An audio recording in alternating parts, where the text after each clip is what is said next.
கொத்தடிமை வந்து சட்டப்பூர்வம், அதாவது வந்து 1974 சட்டப்பூர்வமா வந்து ஒழிச்சுட்டாங்க. ஆனா ஒழித்தால் கூட இன்னும் செயலளவுல நிறைய இடங்கள்ல ஒழிக்கப்படாது.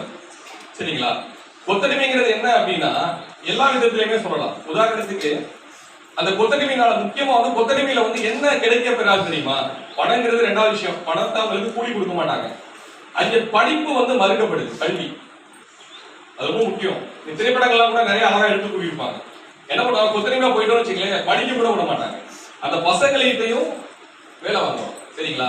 அது ரொம்ப கொடுக்கணும். ஐயா நான் சொன்னேன் உங்கள்கிட்ட, சட்டங்கிறது எங்கெங்கெல்லாம் மறுக்கப்படுதோ, அதாவது நம்மளுக்கு நமக்கான நீதி மறுக்க, கல்விங்கிறது நம்மளோட உரிமை தானே. கல்விங்கிறது நம்மளோட உரிமை. கல்வி இருந்தாதான், அதாவது கல்வி கற்றால்தான் பெரிய ஆளாக முடியும். சரிதானே? ஆமாவே இல்லையா?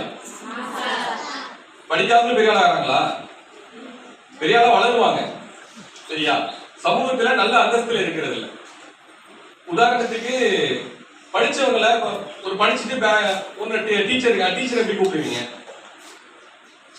அழைக்கிறதுக்கும் மரியாதையை வந்து அந்த வேலையை அவங்களோட இதை வச்சு பணியை வச்சு படிக்காம இருக்காங்க அப்படிங்கிறதுக்கான அவங்களோட பணிகளை வச்சு நம்ம குறிப்பிட வித்தியாசம் இருக்கா? அப்ப படிப்புக்கு தான் இங்க மரியாதை. சரிங்களா? படிச்சோம்னா நம்ம சமூகத்துல நல்ல அந்தஸ்தை பெறலாம்.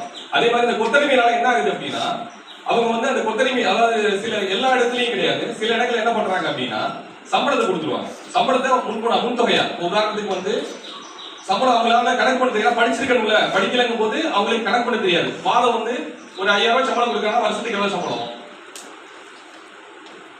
வந்து 10,000 கொடுத்தாலும் அவங்களுக்கு தெரியுமா? என்ன தெரியுமா? முதல்ல தெரியாதுல்ல. கையெழுத்து நிறைய பேருக்கு கையெழுத்து போட தெரியாது.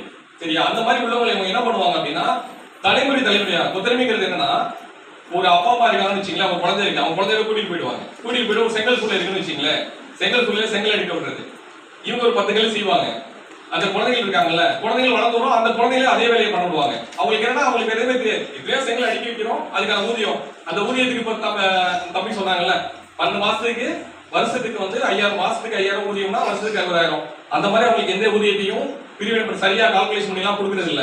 அது மட்டும் இல்லாம கையெழுத்து வாங்கிடுவாங்க, வெத்து பேப்பர்கள்ல கையெழுத்து வாங்கி வச்சுக்குவாங்க. அது எதுக்காகனா, பொதுவா வெத்து பேப்பர்ல கையெழுத்து வாங்கினா செல்லுமா செல்லாதாங்கிறது அடுத்த விஷயம். சரிங்களா? அந்த கையெழுத்தை வாங்கிட்டு அவங்கள்ட்ட நீங்க எங்களுக்கு தான் இருக்கணும் ஒரு பத்திரத்தை கையெழுத்து வாங்கிடுவாங்க. வாங்கிட்டு ஒருவேளை வேலையை விட்டு போறேன்னு சொன்னாங்கன்னு வச்சுங்களேன், அந்த பேப்பரை வச்சுட்டு நான் உங்க மேல புகார் கொடுத்துருவேன், நான் உங்களை ஏதாவது புகார் கொடுத்துருவேன், அல்லது வந்து நீங்க இந்த வேலை இத்தனை வருஷம் பண்ணணும் நீங்க அக்ரிமெண்ட் போடுறீங்க. கல்யாணகுமார் சொல்லியிருந்தாங்க. மேம் பேர் வந்து வித்யான்னு வந்து சொல்லியிருந்தாங்க. சார் வந்து 18 வயசு கீழே வந்து யாருமே வண்டி ஓட்டக்கூடாது, அப்படி வந்து மீறி வந்து ஓட்டி நம்மளை வந்து மீறி வந்து ஓட்டினோம்னா நம்ம அப்பா இல்லாட்டி அம்மா அவங்களுக்கு தான் வந்து தண்டனை கொடுப்பாங்க. அப்புறம் வந்து நம்மளுக்கு வந்து 25 வயசு வரையே லைசன்ஸ் வந்து கிடையாது அப்படின்னு சொல்லி சொல்லியிருந்தாங்க. அப்புறம் வந்து நம்ம அம்மா அப்பாவெல்லாம் வந்து வெளியில் போகையில் வந்து ஹெல்மெட் போட்டு தான் போனோம். அப்புறம் வந்து லைசன்ஸ் வந்து எடுத்து வச்சுக்கணும் அப்படின்னு சொல்லி சொல்லியிருந்தாங்க. அப்புறம் வந்து இந்த ஆக்சிடென்ட் வந்து ஆனால் இப்போ வந்து ஒருத்தவங்களுக்கு மருத்துவ செலவு ஆனிச்சுன்னா வந்து அவங்களுக்கு வந்து இப்போ நிறையா காசு 3 லட்சம் அப்படிலாம் வந்து மருத்துவ செலவு அவங்களுக்கு வேணும்னு. ஆனால் அதில் வந்து நம்ம பாதியா ஒரு காப்பீடு வந்து இருக்கு. அந்த காப்பீடை வந்து நம்ம வச்சுக்கிட்டோம்னா அந்த செலவுல வந்து நம்ம பாதி செலவு வந்து நம்மளுக்கு கொடுப்பாங்க அப்படின்னு சொல்லியிருந்தாங்க. அப்புறம் வந்து மாற்றுத்திறனாளிகளுக்கு வந்து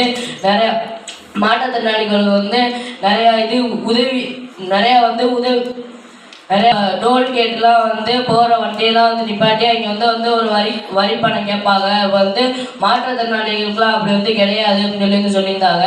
சார் அது வந்து எனக்கு ரொம்ப பிடிச்சிருந்துச்சு. நன்றியோட சார் சொல்லியிருந்தா, சட்டம் என்பது வந்து நமக்கு ஏதாச்சும் ஒரு உரிமை மறுக்கப்படுதுன்னா அந்த உரிமையை நம்ம வந்து கேட்டு பெற சட்டம் சொல்லியிருந்தாங்க.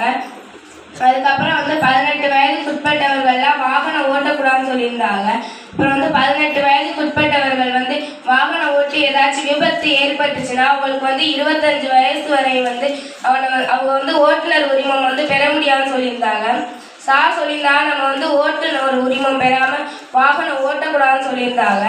1976ஆம் ஆண்டு வந்து கொத்தடிமைகள்லாம் ஒழிக்கப்பட்ட ஆண்டுன்னு சொல்லியிருந்தாங்க. நம்ம வந்து கல்வி வந்து கற்றுக்காட்டாத நமக்கு வந்து மரியாதைன்னு சொல்லியிருந்தாங்க.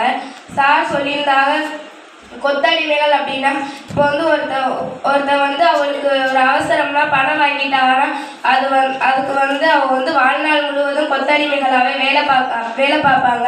அதுதான் கொத்தடிமைகள் அப்படின்னு சொல்லியிருந்தாங்க. சார் வந்ததில் வந்து எனக்கு ரொம்ப பிடிச்சிருந்துச்சு. சார் வந்ததுக்கு நன்றி சொல்லிக்கிறேன். நன்றி, வணக்கம்.